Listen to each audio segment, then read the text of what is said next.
This is how it is going to go. We are going to have 7 days straight where we have picks that you can make with your chance to be BetTV's Betting Extraordinaire for a chance to win $25,000. If you get the first 3 questions right over the course of 3 days, you're going to win $250. If you get to day 5, you're going to win $2,500. And if you get through day 7, a week straight of correct picks, we're going to give you $25,000. No joke.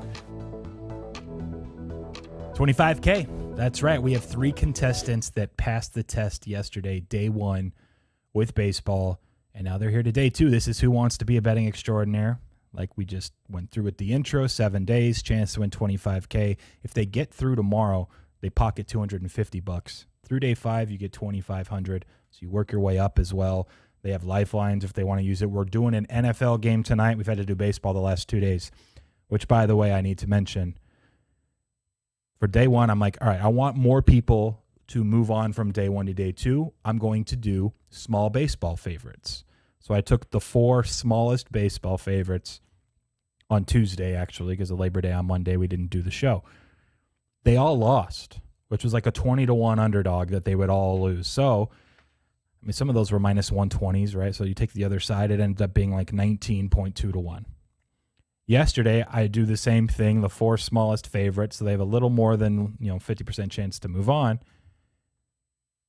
All 4 lost. Luckily, this time I included that option with the Rays, D, which 3 people, Christian, who was it, Andrew or Alex? Alex, Christian, and Saurabh. So we're waiting for their 3 calls for day 2. You guys, the lines are open. Please call in if you're one of those 3 people. You made it through. But I haven't done the exact math, but for all 8 favorites to lose the last 2 days that we picked, that were just the 4 smallest favorites of the board that day. I mean, it was like a 300-1 shot almost, probably close. So that'll probably never happen again. But here we are. Should we put up the NFL question? Were you able to change up that little graphic that I had you edit? Still uploading? All right, cool. I'll break it down, and then Quan will put it up when we're ready. By the way, Saurabh, Christian, and Alex, it really doesn't matter who calls in first. You guys don't need to play game theory, prices right each other, and go second or third. So it's going to be NFL, and it's going to be prop related. And it's just going to be who has the most receiving yards in tonight's NFL season opener. We got Amari Cooper, CeeDee Lamb, Mike Evans, and then Chris Godwin or other. So the Godwin number, his props more like 57.5 receiving yards. Everyone else is in the 60s. So the other, whether it be tight ends, some running back that takes a screen for 80 yards, like you never know, that'll go to the option D. And I know we do have at least 1 call so far. So you can put them through. Who's up first? All right. Saurabh, thanks for calling in. Hopefully you're rested, relaxed, you're focused. This is day 2. We're going to make a run. I have a feeling one of these are going to make a run. Are you ready to play? Let's do it. Quan, are you ready to put the graphic up so that the viewers can see the actual question? Almost. I'll sing a song if I need to. All right, he's good. All right, we'll put it up. I just went through it. It's in the game tonight, Cowboys-Buccaneers, kicking off the NFL season. Which receiver totals the most yards tonight? Cooper, Lamb, Evans, Godwin, or other?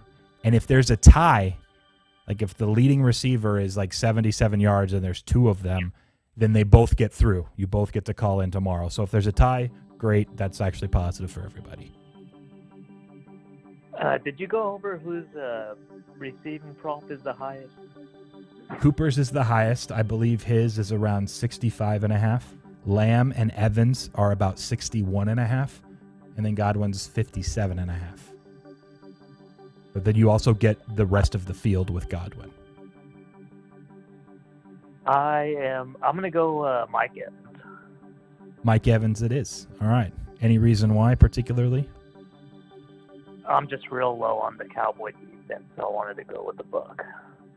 Okay. So take the highest Tampa Bay player. Plus, if there's some sort of rustiness with Dak, where would you go with? Probably go Tampa Bay. What's interesting about this handicap, and Saurabh, thanks for the call. We'll lock you in. Final answer, Mike Evans. Thanks.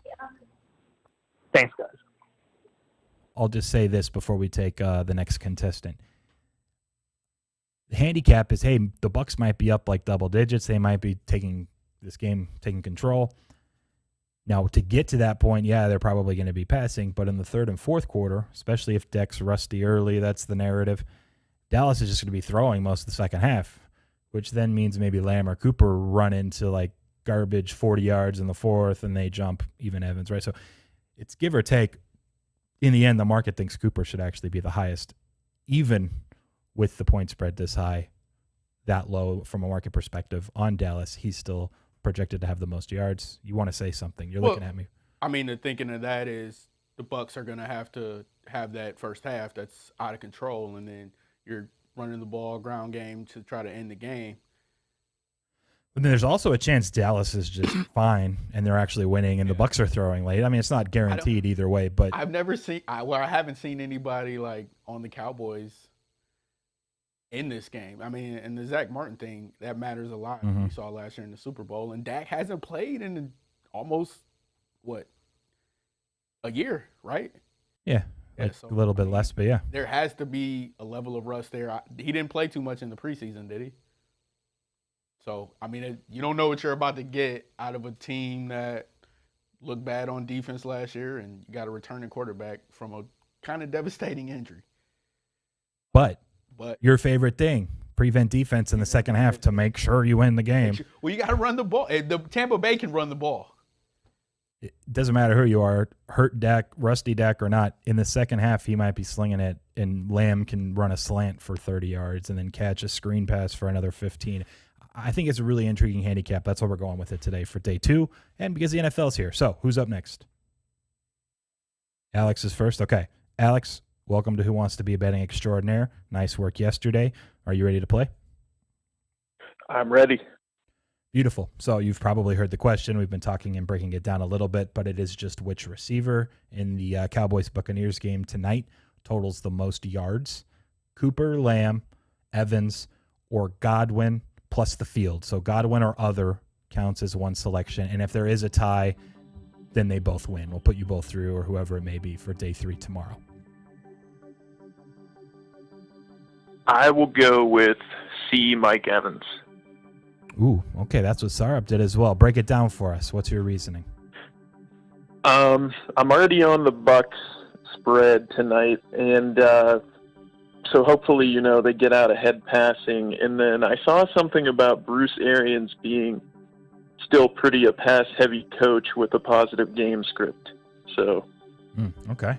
Yeah. Do you remember those numbers off the top of your head by chance?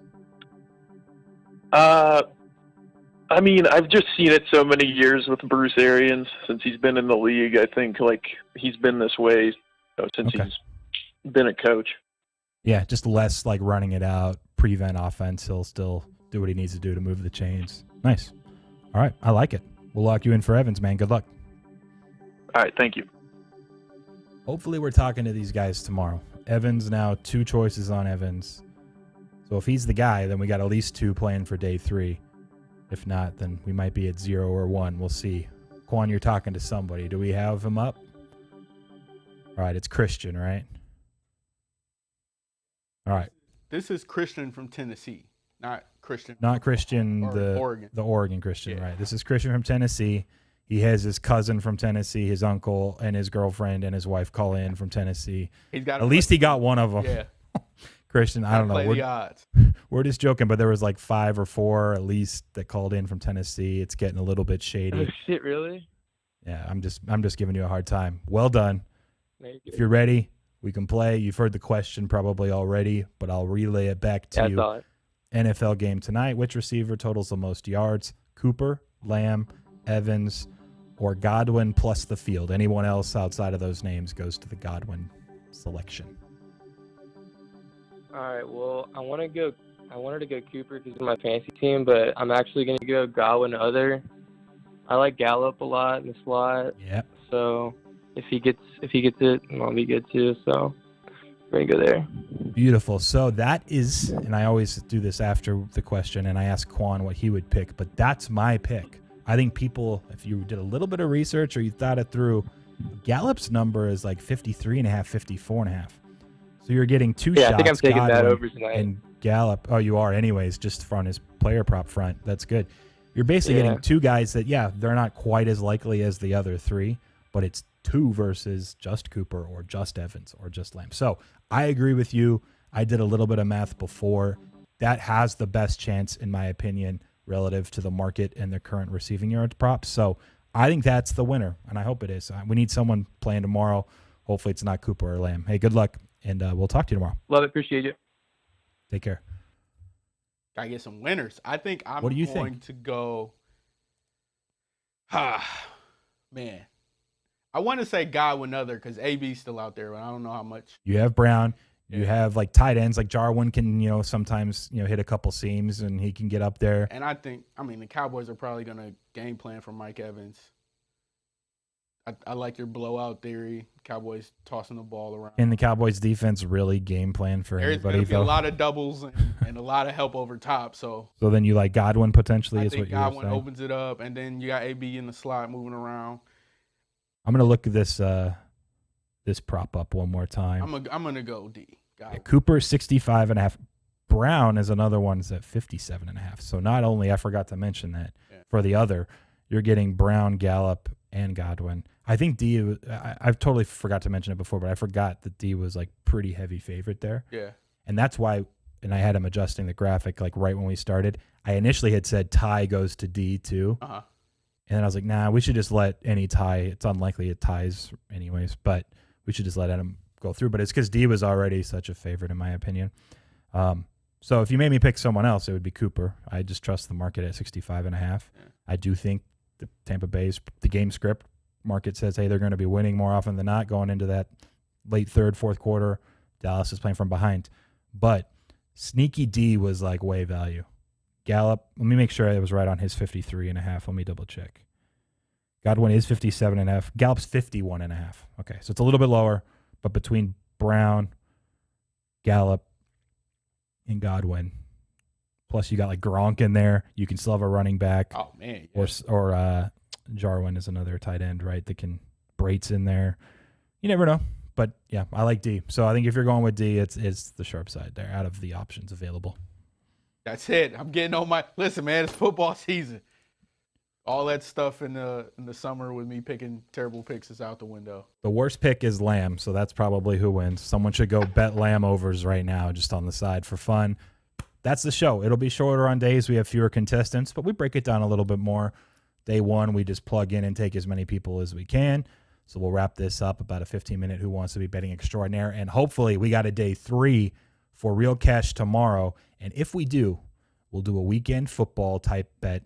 And maybe we'll have a guest come on to break it down after we take the call, see what the contestants, if we can have at least one, hopefully, calling in. Or if Evans takes it down, we'll have 2. But that way we can get like someone else's view that, is from the sports betting industry that can at least break it down a little bit more. And I think that'll be fun just to kind of see like, hey, where did they make a mistake? Or is this what you would do, this and that? So let's plan on that. Evans, Godwin or other, Brown, Gallup, whoever it is, let's eat. Day 3 tomorrow, Betting Extraordinaire. We'll catch you guys next time.